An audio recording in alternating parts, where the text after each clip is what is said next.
Niyati Chauhan, Assistant Professor at LT Institute of Engineering and Technology, Department of Instrumentation and Control.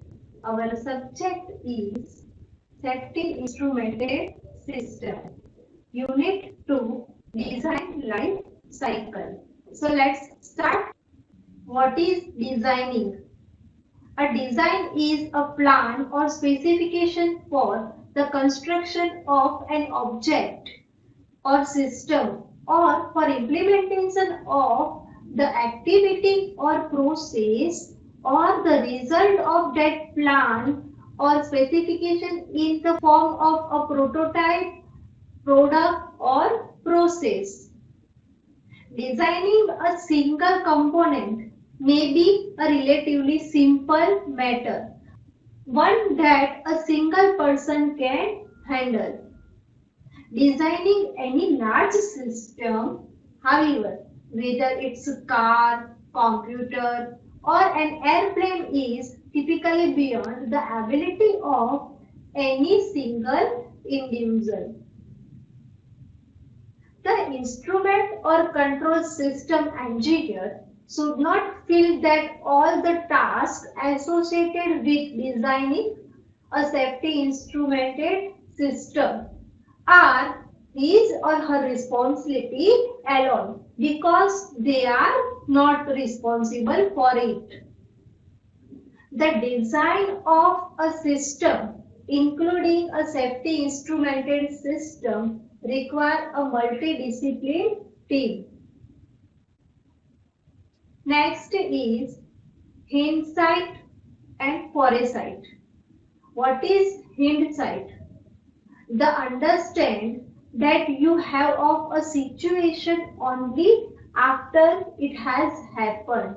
Means you understand situation after happened. Hindsight can be valuable when it leads to new foresight, and it is said by P.G. Newman. Hindsight is easy. Everyone always has 20/20 hindsight. What is 20/20 hindsight? The full knowledge and complete understanding that one has about an event only after it has happened. With 20/20 hindsight, we see where our strategy went wrong.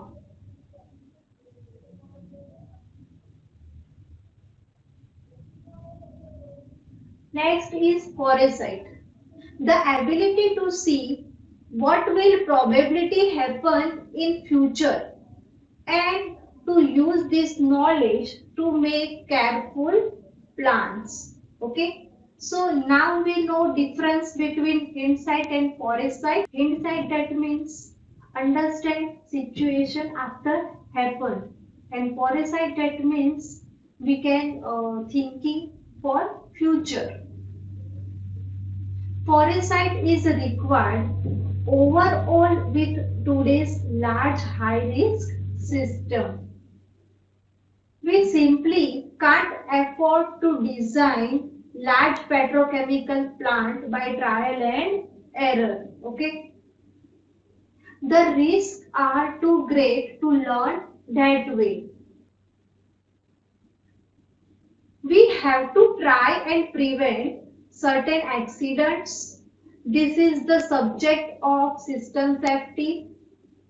System safety was come out of the military and aerospace industries. The military have many obvious high risk examples.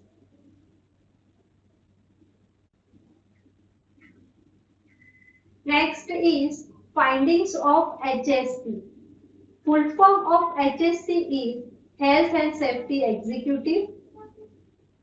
The US Health and Safety Executive examined 34 accidents that were the direct result of control and safety system failure in a variety of different industries.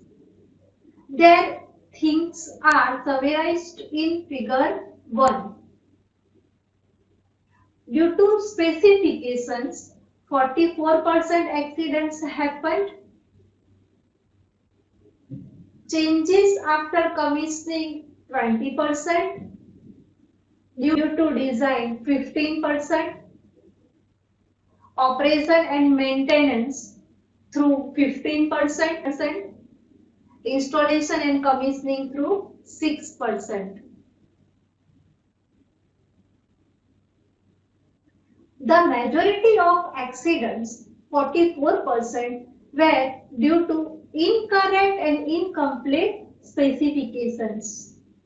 The next largest portion of problems, 20%, found by the HSE were due to changes made after commissioning. The end user is primarily responsible for changes made after commissioning. Operations and maintenance problems were found to be responsible for 15% accidents.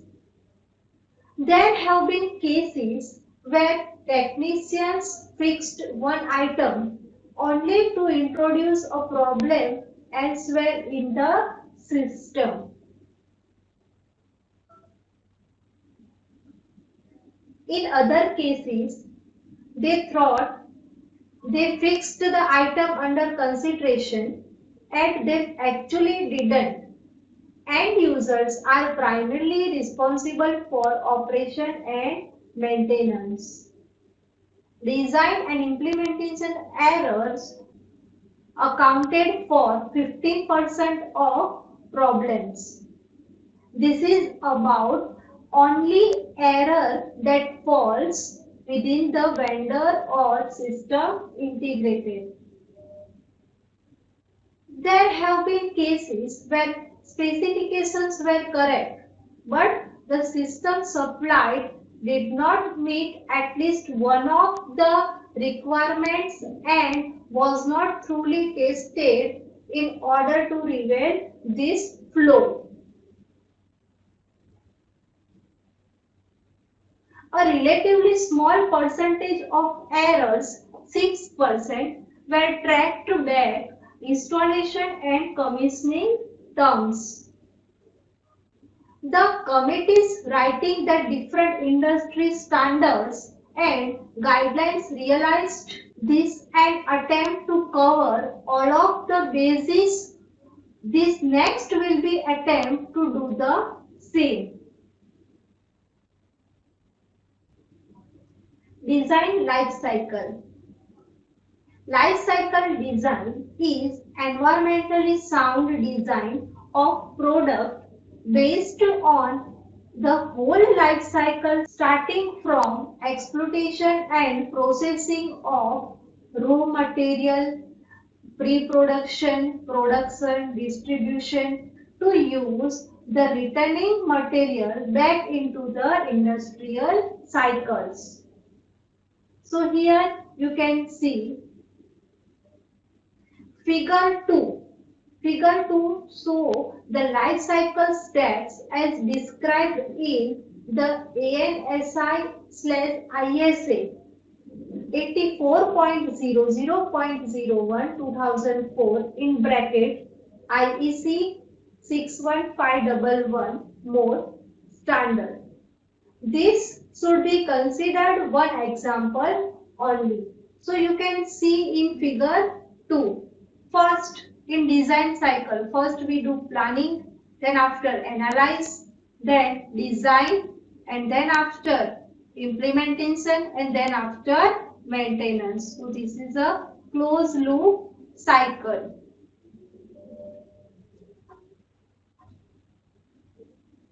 So here you can see management assessment auditing, right? And then after verification, okay.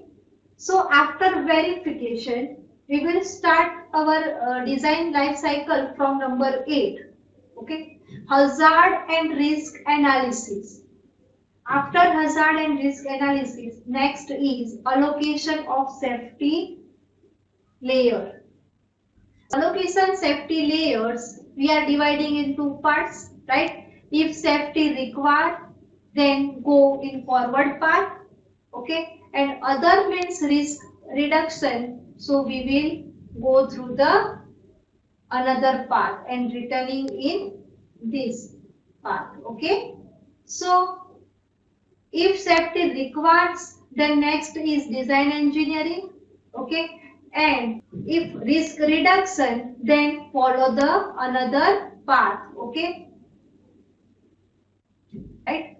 And then after next is installation, commissioning and validation, then operation and maintenance, modification and decommission. So this is a design cycle. Okay. Sometimes in GTU question can be asked explain design cycle. Okay. So you have to draw diagram and write down points according to the diagram. Sometimes also question can be asked explain beam site and forest site, okay, and also asked finding of HSC, also asked design cycle. Thank you for watching video. If you have any query, then you can ask me.